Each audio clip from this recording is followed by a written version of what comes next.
Alcatraz was a maximum high-security federal prison located on Alcatraz Island in the San Francisco Bay. It operated from 1934 to 1963 and had a reputation for being impossible to escape from. As a result, it housed some of the most notorious and high-profile prisoners, in particular ones who had a history of escape attempts. The Battle of Alcatraz, which lasted from second officers, William A. Miller and Harold Stites, were killed. Miller by inmate Joseph Kretzer, who attempted escape, and Stites by friendly fire. 3 inmates were also killed during the incident. 14 other escape attempt was planned by Bernard Coy. 3 other convicts were involved in the main plan: Marvin Hubbard, Joseph Kretzer, and Clarence Carnes. Sam Shockley and Moran Thompson joined the escapees after the attempt had begun. Coy was a Depression-era criminal who, in 1937, was sentenced to 25 years for bank robbery.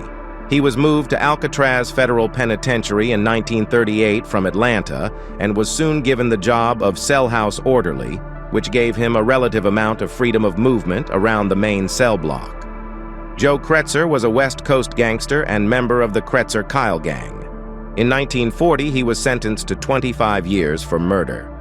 After 2 escape attempts in the first months of his incarceration, one of which resulted in another murder charge, he was transferred to Alcatraz.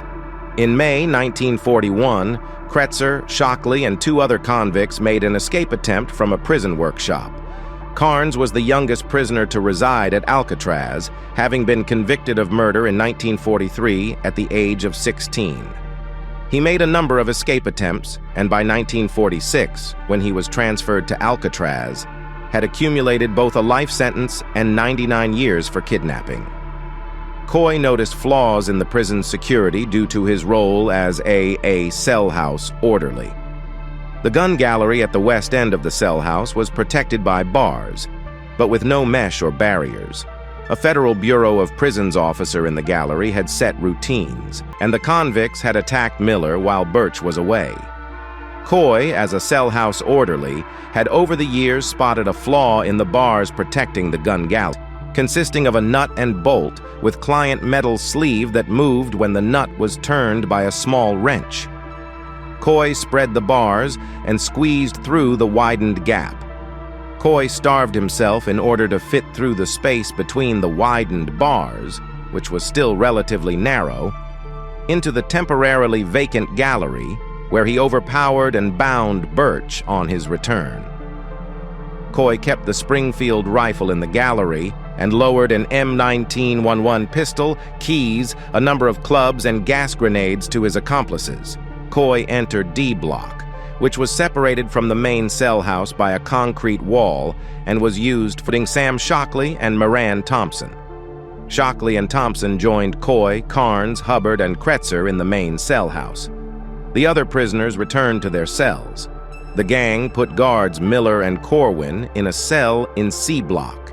The escapees needed to secure the key to the yard door of the prison, from which they planned to make their way to the island's dock to seize the prison's lawn. At about 6 p.m., a squad of armed officers entering the gun cage were shot at by the convicts. One officer, Harold Stites, was killed by friendly fire, and 4 other officers were wounded. Prison officials cut the electricity and delayed further attempts to regain control of the cell house until darkness. Warden James A. Johnston asked for federal troops from nearby Naval Station Treasure Island to help deal with the situation. 2 platoons of Marines under the direction of Generals Vinegar, Joe Stilwell, and Frank Merrill were dispatched to the island to guard the general population of convicts and take the cell house from the outside. After night fell, 2 squads of officers entered the prison to locate and rescue the captive officers. There was a long-standing rule at Alcatraz that no guns were allowed in the cell house, and the prison officials did not want more officers injured or killed. The convicts' position on the top of a cell block provided a nearly impregnable firing position, as they were out of range of the officers in the gun cages.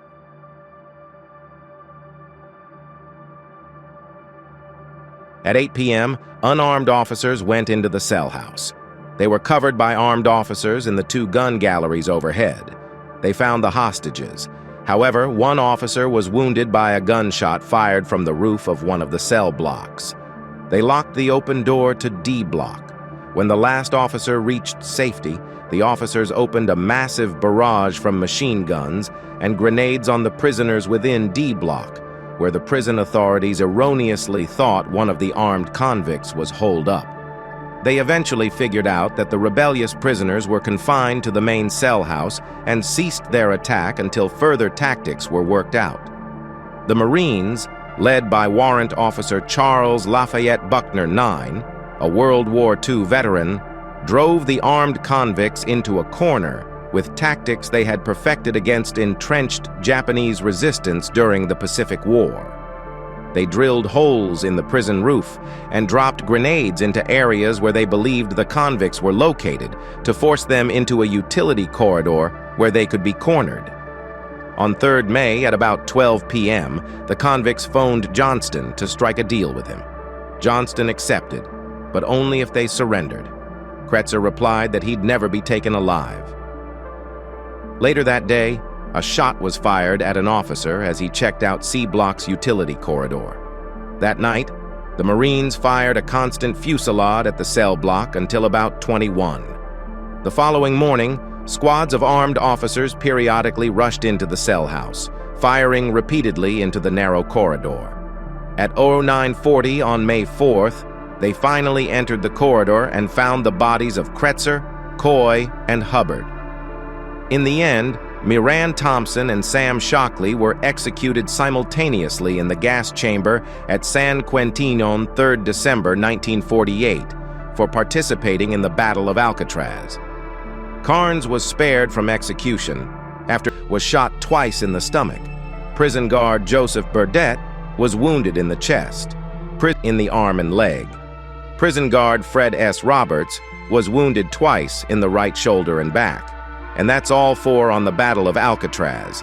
Don't forget to click the like button and subscribe to our channel for more videos.